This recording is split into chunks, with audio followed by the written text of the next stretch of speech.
Assalamualaikum warahmatullahi wabarakatuh. Perkenalkan, nama saya Laila Rizky Sofrida.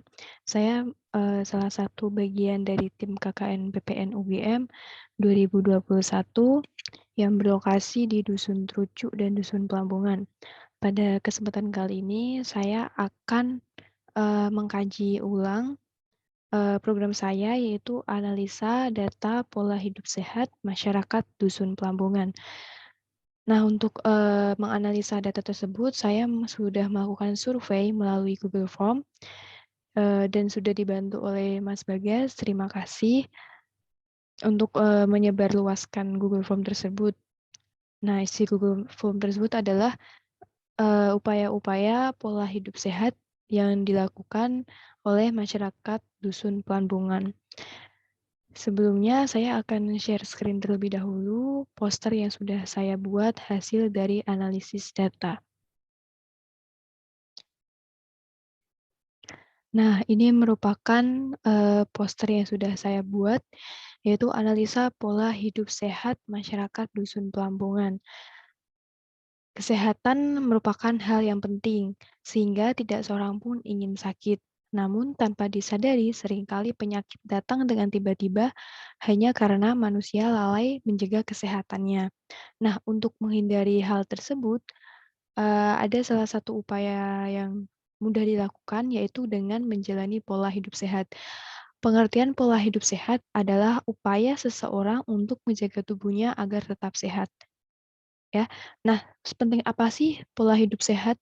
Nah, dengan melakukan pola hidup sehat, kita dapat membuat tubuh menjadi lebih sehat. Nah, tidak hanya sampai di situ, kita juga dapat mencegah dan menurunkan berbagai risiko penyakit kronis yang dapat terjadi di masa yang mendatang. Nah, jadi pola hidup sehat ini sangat penting ya, teman-teman. Nah, selanjutnya ke analisa pola hidup sehat yang sudah saya lakukan dengan menjalankan survei, ya, survei yang sudah saya buat dengan Google Form. Nah, yang pertama yang paling besar adalah makan makanan sehat bergizi seimbang, yaitu sebanyak 23%. Artinya, sebagian besar masyarakat Dusun Pelambungan sudah menjalankan pola hidup sehat, makan makanan sehat bergizi seimbang. Nah, bagaimana sih, pedoman, gizi seimbang itu? Nah, menurut, pedoman gizi seimbang atau PUGS, Pedoman Umum Gizi Seimbang menganjurkan agar 60-70% kebutuhan energi diperoleh dari karbohidrat, terutama karbohidrat kompleks, 10-15% dari protein, dan 10-25% dari lemak. Agar makanan yang dikonsumsi sesuai kebutuhan tubuh, makanan harus ada takarannya. Cara yang mudah untuk menentukan takarannya adalah dengan menggunakan metode low calorie eating atau 70% sampai 80% kenyang setiap kali makan dan memperhatikan kandungan gizinya, yaitu makanan yang mengandung unsur-unsur karbohidrat, lemak, protein, vitamin, dan mineral. Nah, menurut saya sudah cukup bagus, masyarakat Dusun Bambangan sudah menerapkan pola hidup sehat, makan makanan sehat dan bergizi seimbang. Selanjutnya di bawah itu ada, tenang dan berpikir positif. Hal ini merupakan salah satu pola hidup sehat, kenapa? Karena dengan kita tenang, dengan kita berpikir positif, maka kita akan menjaga tubuh kita, kita akan, menjaga kesehatan kita akan memperhatikan tubuh kita. Namun jika kita stres dan mudah stres dan pusing, maka itu akan mengganggu kesehatan kita. Jadi kita akan malas makan, malas ngapa-ngapain, malas olahraga, jadi akan menyebabkan penyakit akan datang dengan mudah. Selanjutnya, ada menjaga kebersihan lingkungan, yaitu sebanyak 19%. Kebersihan lingkungan itu cukup penting ya untuk, menetralisir virus-virus yang datang, bakteri-bakteri yang datang. Kalau kita lingkungan bersih, maka kita juga, akan hidup dengan sehat ya. Selanjutnya ada minum air putih 1,5 sampai 2 liter per hari. Nah, minum air putih ini juga, normal dari, yang dianjurkan, yaitu 1,5 sampai 2 liter per hari. Namun jika kita minum kopi, biasanya minum kopi dan teh itu terlalu banyak, itu lebih buruk ya daripada uh, lebih buruk daripada ini kita minum teh dan minum kopi itu lebih buruk.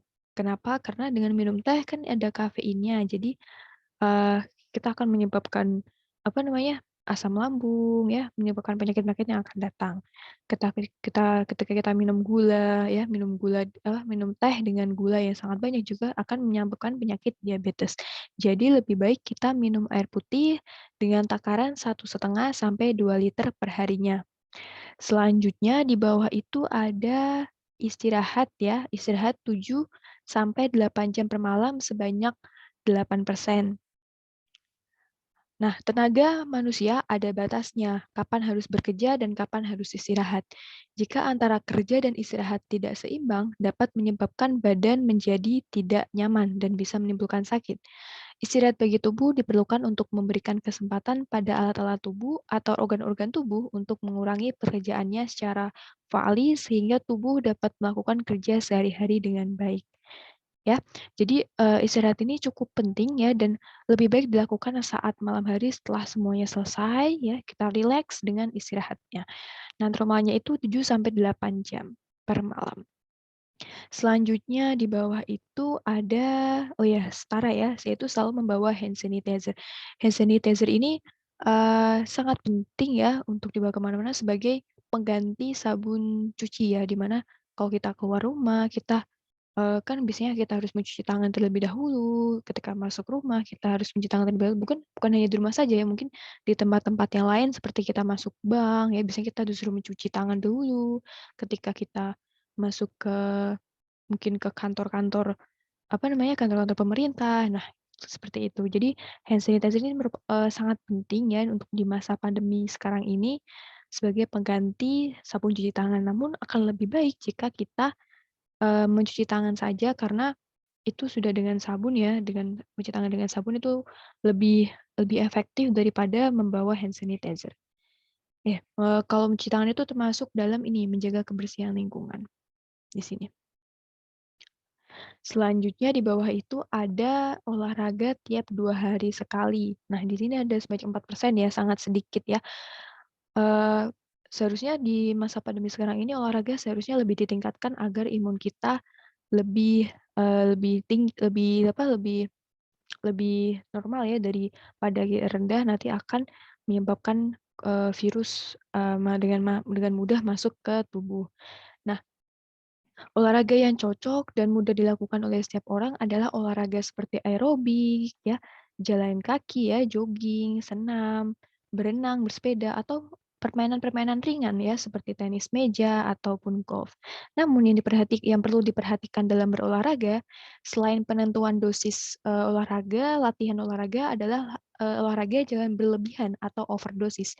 Jika seseorang berolahraga secara berlebihan, badan akan menjadi lelah. Jika hal ini dilakukan secara terus-menerus, dalam jangka panjang dapat menyebabkan jatuh sakit, akhirnya akan menjadi takut berolahraga.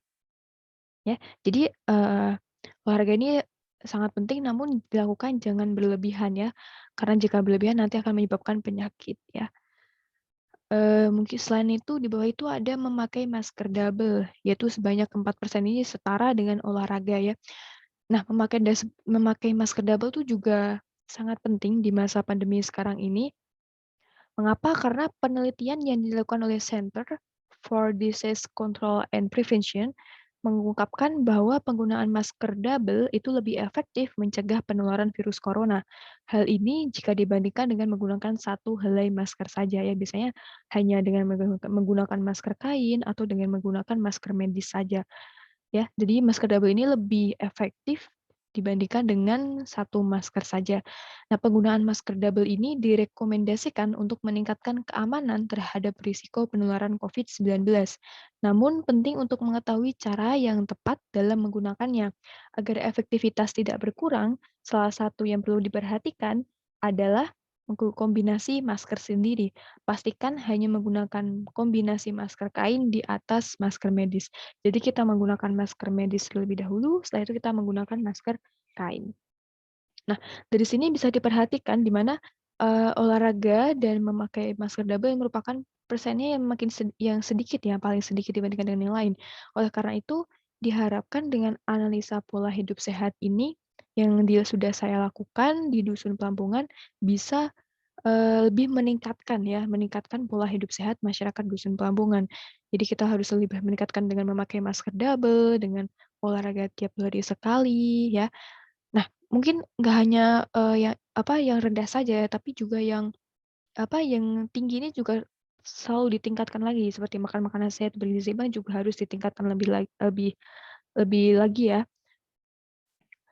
Ya, semoga dengan analisa pola hidup sehat ini bisa menjadikan masyarakat hidup Lamongan sadar akan pola hidup sehat dan lebih meningkatkan pola hidup sehat, dan tidak hanya melakukan beberapa upaya saja, tapi juga lebih mengeksplor lagi pola hidup sehat itu apa saja ya, yang bisa dilakukan dengan mudah.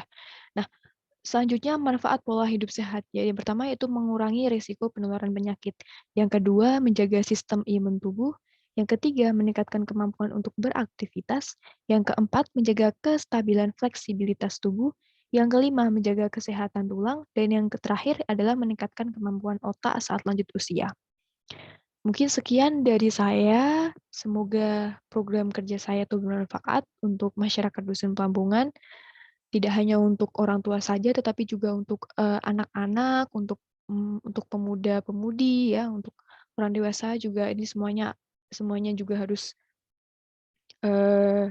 sadar ya bagaimana pentingnya pola hidup sehat dan apa saja sih yang harus dilakukan untuk pola hidup sehat sendiri.